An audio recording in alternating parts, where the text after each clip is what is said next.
Hello everybody, this is Conquering History Games, and welcome to my first ever Equestria at War guide here in Equestria at War, Hearts of Iron 4.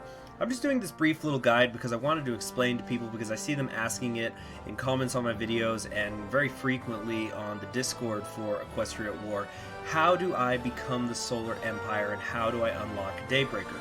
Well, there's actually a few different ways that you can do that, and they're all variations on really the same way, and I'm just going to demonstrate to you how that works. So, of course, if you want to play as the Solar Empire, you are going to want to start as Equestria. So, quick bit of overview for those who don't know.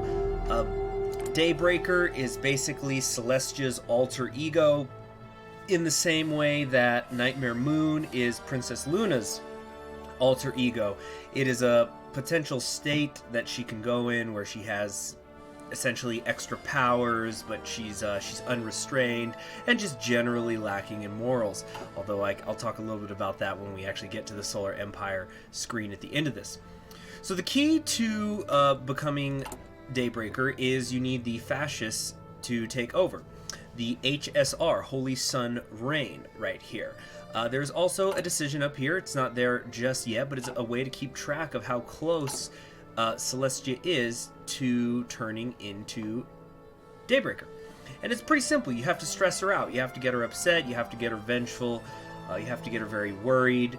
And then she's eventually going to turn into Daybreaker, feeling that she has to do that in order to save Equestria. Or it could be for personal power, depending on how you ever want to roleplay it and depending on when you make the change. So, the key to becoming fascist, because if you look over here in your political advisors, you will see there are no fascist demagogues or anything that you usually see in Hearts of Iron 4, be it vanilla or a mod, something that could boost the popularity of your party. None of those are here for fascists. There is also not really an obvious branch of your focus tree that is going to help the fascists either, unlike the communists, where you see you have this whole section over here. The way to actually increase fascism is this focus right here, Urgent War Committee. Now, if we were going to go to Focus Autocomplete, and by the way, this is not a playthrough, this is a guide, so I will be using a lot of different save files and Focus Autocompleting and console commands throughout it just to demonstrate. This is not how you should play it in the actual game. This is just to save time. So, you took your first focus, Ministry of Defense, because you want to get down here. Well, even though I have Focus Autocomplete on, I actually still do not meet the requirements to get the Urgent War Committee. The reason for this is because there's a few different requirements you need before you can take this. Now, these include being in a civil war, being in a defensive war, being in a war with another major power, being at war and you have over 20% surrender progress, different things like that. So that'll open up the Urgent War Committee for you because, of course, you're in an urgent situation. So let's demonstrate the difference between certain situations and what can cause that focus to be or not be unlocked. So the earliest war that you could probably fight as Equestria is against the Buffalo Chiefdom. The way to do this is, again, we're going to focus autocomplete. I swear I know how to spell. Okay. Focus Autocomplete, you can take the Buffalo Relations, and you have the option for paying a lot of stability, war support, increasing tension, and paying political power. You can actually get into a war with the Buffalo Chiefdom very quickly. That could actually be the first focus you take in the game. So now, we're in a war, as you can see. Can I take Urgent War Committee? No, because it's not a major power. It's an offensive war. You're not near surrender progress, etc., etc. So it's not enough to just get into a war early. Let's look at another example of a potential early war that you could do. Oh, love this loading screen. It's great. It's great. It's provocative. Okay, so let's say, for example, you neglect Luna, which is going to open up your Dark Force and Eternal Night supporters focuses, and then eventually the Civil War kicks off. We're going to side with Celestia and Equestria right here. Alright. So now that the Civil War has started, this focus is going to cancel because we are in Civil War. There you go. And now, as you will see, we have the ability to take the Urgent War Committee because we're in the middle of a Civil War. So now I'm going to do Focus Autocomplete yet again. We take this. You're just going to get that event pop up real quick. So to increase the fascism in Equestria, you have to start going down this new high command section of your focus tree. So You're going to take that first one, that doesn't really do anything. Then you're going to go to extreme measures. Again, that doesn't really do anything related to fascism. But then you get to putting down the magic of friendship. This is an event where you're going to have 3 options, and basically all of the choices that lead to your fascism increasing will involve these options. And before I click on any of these, let's go over here to the decisions. You will notice now there's something called Princess's Burden. In this changing world, it falls to Princess Celestia to make hard decisions for the good of Equestria. However, not even immortal alicorns are safe from the burdens of war. So you'll see right there, it says Princess Celestia is feeling worried, and the ponies in the military believe in friendship and harmony. You've now got 3 options to choose here. The way it'll always work is you're going to have option A, option B, option C. Option C is the one that is going to increase the popularity of the fascists. And it's basically the harshest measure, but it also tends generally to give you the most good stuff. And by good stuff, I mean bonuses to your army, to your industry. So for example, right now we have this magic of friendship national spirit, which is lowering war support, increasing training time, lowering military faction construction speed. If you come down here and say, I need to do everything to keep my ponies safe, whether they like it or not, it's going to not only increase the popularity of the fascists, but you will get a new national spirit called Harmony in Order, right here, which doesn't have a picture yet, but now you're not only getting rid of that magic of friendship, you're getting bonuses now, as well as increased daily fascist support. So more factory output, more recruitable population, higher war support, etc., etc. Renovating the political system doesn't really do anything, but eradicating the bureaucracy, you then get this wartime administration. Again, option A, B, and C. C increases your fascism. War plan, same thing, is going to increase the fascist support. And just like that, let's give it a day. Alright, I'm going to talk about this martial law in a second. Okay, but as you see, we're already at only 9% fascism. So these are 2 more events that are going to pop up no matter what. First, it's martial law and wartime press act. And these are not going to happen only if you're in a civil war. They'll also happen, for example, if you are in a war with the changelings. So, again, option A, option B, option C. You go with C, A, B, C. Now, after having done all of that, you're all the way up to 17% fascist support. Now, if we go over here to the Total War, the Princess's Burden, she's feeling pretty vengeful. So Celestia is basically ready to make the turn, but the ponies in the military still cling to their old ways, so nothing is really going to happen yet. Now, we're going to go to another save file. Right here. I think it's this one. Just to give an example of what's going to happen once your fascist support gets high enough. So I'm going to this particular save file because I wanted to show you these 2 event pop-ups.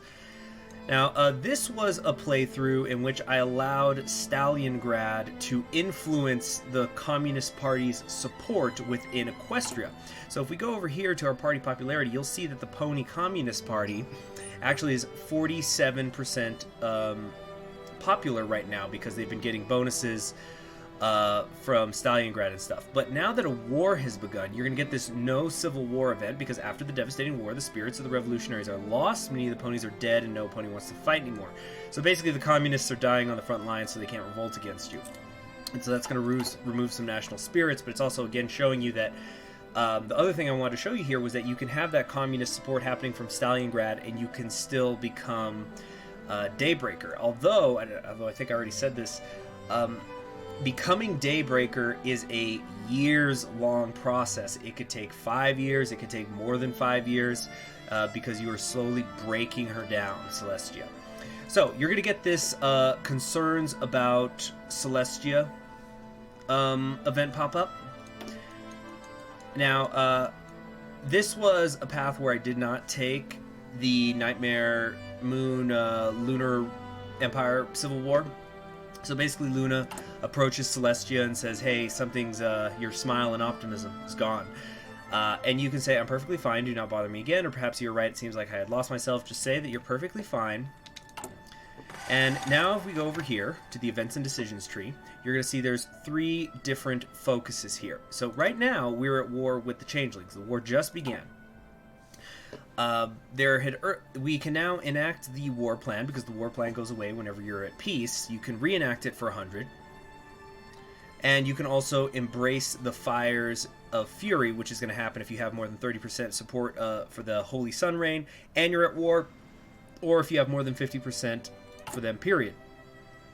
Now, sometimes you won't be quite at that 30% or more that you need. So, in that situation, you can do the Princess's Speech. It costs you 25 political power. And again, option A, B, and C. This is just a way to increase your war support, but if you take option C, this is particularly against the changelings, by the way, you get plus 5% boost to your fascism, so that could just be that little bit of extra you need to get over the top. We didn't need that here, I was just demonstrating it.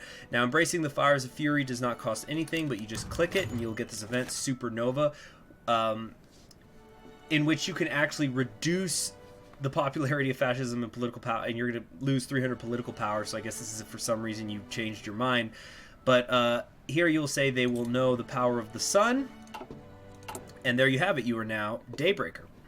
And this could happen in any war. It could happen in a war against the changelings. It can happen in a war against Sombra, Stalingrad, a civil war, just as long as you meet those requirements. But there is another way. So let's load up yet another save file. I believe it is... Here we go. Peaceful Daybreaker.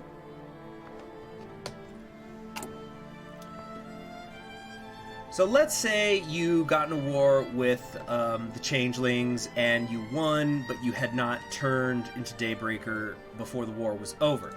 So now you cannot embrace the fires of fury because you do not have at least 30% fascism support. Well, once you hit 50%, which could take quite a long time, even though you're going to have several different things that are increasing their popularity, once you do that, you can then also embrace the fires of fury. Now, take note, I'm not at war with anybody. I am completely at peace.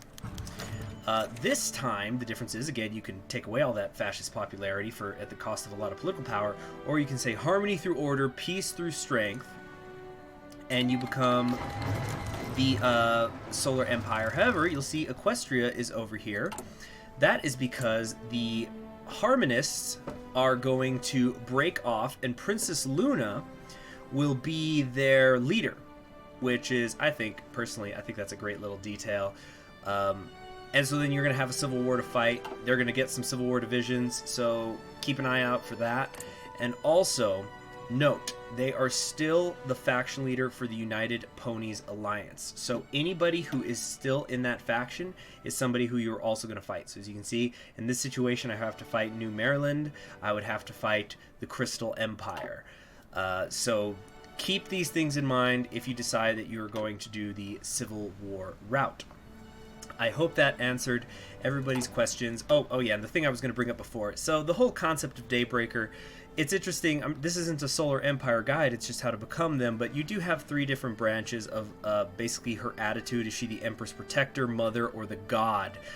These are sort of 3 different attitudes towards why, I guess, if you wanted to, like, in a role play capacity, think about why did she become Daybreaker. For example, Empress Protector just could be that whole idea that she has done this to herself. She has turned into Daybreaker to protect Equestria. And then God Empress, on the other hand, would be, I raise the sun every day. You all should worship me at all times. Anyway, I hope that was all very helpful to you all. Please let me know in the comments if you'd like me to do more Equestria War Guides. Subscribe if you haven't already, and click the bell so you're always notified whenever a new video of mine goes up. And thanks for your time. Bye.